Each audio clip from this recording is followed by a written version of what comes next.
आजको रातमा बाइबलका वचन सङ्ग्रह 91 अध्याय 23 अध्याय 27 अध्याय सुन्दै मिठो निन्द्रा लिनुहोस्। वचन सङ्ग्रह अध्याय 91। विश्वासीको सुरक्षा। जो परम धनको शरणमा बास गर्दछ त्यो मानिस सर्वशक्तिमानको छत्र छायामुनि रहन्छ। परमप्रभुको बारेमा म भन्नेछु, उहाँ मेरो शरण स्थान र किल्ला हुनुहुन्छ, मेरा परमेश्वर जसमाथि म भरोसा राख्दछु। निश्चय नै उहाँले तिमीलाई सिकारीको पासोबाट र घातक रुडीबाट बचाउनुहुनेछ। उहाँले तिमीलाई आफ्ना प्वाखहरूले छोप्नुहुनेछ र उहाँका पखेटा मुनि तिमीले शरण पाउनेछौ। उहाँको विश्वसनीयता तिम्रो ढाल र पर्खाल हुनेछ। तिमी रातको ठुलो त्रासदेखि र दिनमा उडेर आउने बाणदेखि डराउने छैनौ, न त अन्धकारमा फैलिने रुडीदेखि, न त मध्यदिनमा नाश हुने महामारीदेखि डराउने छौ। 1000 जना तिम्रो नजिक लौट्लान् र तिम्रो दाहिने हाततर्फ 10,000 जना र तिम्रो नजिक त्यो आउने छैन। तिमीले आफ्नो आँखाले मात्र त्यो अवलोकन गर्नेछौ र दुष्टहरूको प्रतिफल देख्नेछौ। यदि तिमीले सर्वोच्च परमप्रभुलाई आफ्नो वासस्थान बनायो भने, परमप्रभुलाई जो मेरो शरण स्थान हुनुहुन्छ, तिम्रो कुनै अनिष्ट हुने छैन, तिम्रो घरको नजिक कुनै विपत्ति आउने छैन, किनकि उहाँले आफ्ना स्वर्गदूतहरूलाई तिम्रो सबै मार्गमा रक्षा गर्नलाई आज्ञा दिनुहुनेछ। तिनीहरूले तिमीलाई आफ्ना हातै थाम्नेछन्, नत्र त तिम्रो खुट्टा ढुङ्गामा ठोकिनेछन्। तिमीले सिंह र गोमनलाई कुल्चाउनेछौ, जवान सिंह र सर्पलाई तिमीले पैताला मुनि कुल्चाउनेछौ। परमप्रभु भन्नुहुन्छ, त्यसले मलाई प्रेम गरेको हुनाले म त्यसलाई छुटाउनेछु। त्यसले मेरो नाउँ ग्रहण गरेको छ, यसकारण म त्यसको रक्षा गर्नेछु। त्यसले मेरो पुकार सुन्नेछ र म त्यसलाई उत्तर दिनेछु। यसकारण दुःखको घडीमा म त्यससँग हुनेछु, म त्यसलाई छुटकारा दिनेछु र आदर गर्नेछु। लामो आयु दिएर म त्यसलाई सन्तुष्ट तुल्याउनेछु र त्यसलाई म उद्धारको दर्शन दिनेछु। वचन सङ्ग्रह अध्याय 23। परमप्रभु मेरा गोठाला। दाउदको वचन। परमप्रभु मेरा गोठाला हुनुहुन्छ, मलाई केही कुराको अभाव हुँदैन। उहाँले मलाई हरियो खड्कामा लेटाउनुहुन्छ र मलाई शान्त पानीको छेउमा डोराउनुहुन्छ। उहाँले मेरो प्राणलाई पूर्ण जीवित पार्नुहुन्छ। उहाँले आफ्नो नाउँको खातिर मलाई धार्मिकताको मार्गमा डोराउनुहुन्छ। मृत्युको अन्धकारमा घाँटी भएर जानु परे तापनि म कुनै खतरादेखि डराउने छैन, किनकि तपाईँ मेरो साथमा हुनुहुन्छ।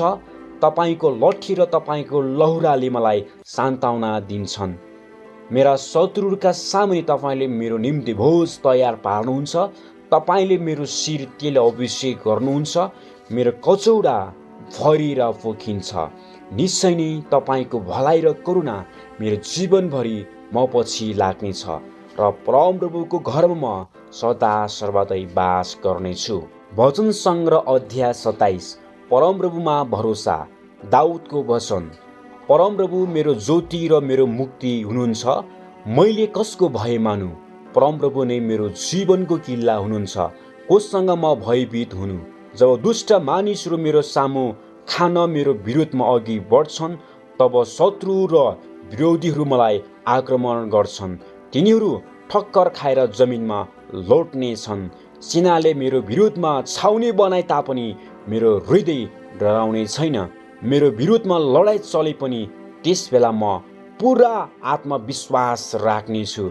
एउटै कुरा म परमप्रभुसँग माग्दछु, मैले खोजेको यही हो कि जीवनभरि म परमप्रभुको भवनमा रहन पाऊँ र उहाँको सुन्दरतालाई हेरिरहन पाऊँ र उहाँको मन्दिरमा उहाँलाई खोज्न सकूँ, किनकि सङ्कष्टको दिनमा उहाँले मलाई उहाँको वासस्थानमा सुरक्षित राख्नुहुनेछ। आफ्नो पवित्र वासस्थानमा उहाँले मलाई लुकाइदिनुहुनेछ अनि एउटा चट्टानमाथि उच्च राख्नुहुनेछ। तब मेरो वरिपरिका शत्रुहरूमाथि मेरो शिर उच्च पारिनेछ र उहाँको पवित्र वासस्थानमा हर्षले गराउँदै म बलिदान चढाउनेछु, म वचन गाउनेछु र परमप्रभुको प्रशंसा गर्नेछु। हे परमप्रभु, जब म उच्च स्वरले कराउँछु तब सुन्नुहोस्, म माथि कृपालु हुनुहोस् र मलाई जवाब दिनुहोस्। मेरो हृदयले तपाईँको विषयमा भन्दछ, तपाईँको मुहारको खोजी गर। हे परमप्रभु, तपाईँको मुहारको खोजी म गर्नेछु। तपाईँको मुहार मबाट नलुकाउनुहोस्। क्रोधमा तपाईँको दासलाई नहटाउनुहोस्। तपाईँ मेरो सहायक हुनुभएको छ। मलाई इन्कार नगर्नुहोस्, मलाई नट्याक्नुहोस्। हे मेरा उद्धारकर्ता परमेश्वर, मेरा बुबा र मेरी आमाले मलाई ताके तापनि परमप्रभुले मलाई सम्हाल्नुहुनेछ। हे परमप्रभु, तपाईँको मार्ग मलाई सिकाउनुहोस् र मेरा शत्रुहरूको कारण मलाई सोच मार्गमा डोराउनुहोस्।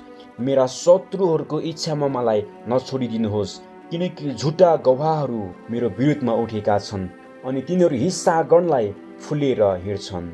मेरा शत्रुहरूको इच्छामा मलाई नछोडिदिनुहोस्, किनकि झुट गवाहहरू मेरो विरुद्धमा उठेका छन् अनि तिनीहरू हिस्सा गर्नलाई फुलेर हिँड्छन्। मलाई अझ पनि विश्वास छ कि जीवितहरूको देशमा परमप्रभुको उत्तम म देख्नेछु। परमप्रभुको प्रतीक्षा गर, बलिया हौ र तिम्रो हृदय साहसिलो होस् र परमप्रभुकै प्रतीक्षा गर। यो ख्रीष्टको वचन हो। परमेश्वरलाई महिमा भएको होस्। यो रातमा परमेश्वरले यहाँहरूको जीवनमा प्रशस्त गरिकन आशिष वर्षाउनु भएको होस् र आजको रातमा र परमेश्वर तपाईसँग बोल्नुहुनेछ र तपाईँसँगै रहनुहुनेछ। परमेश्वरले यहाँहरूको आजको रातलाई आशिषमयको रात बनाउनु भएको होस् र आजको रातमा परमेश्वरले यहाँहरूलाई सुरक्षा दिनुहुनेछ। सबै कुराको लागि प्रभुलाई धन्यवाद चढाउँदै र आजको रातको लागि प्रभुसँग यो वचनलाई पेश गर्दै आशिष र अनुग्रह माग्छौँ। येशू तपाईँको नाम, आमेन।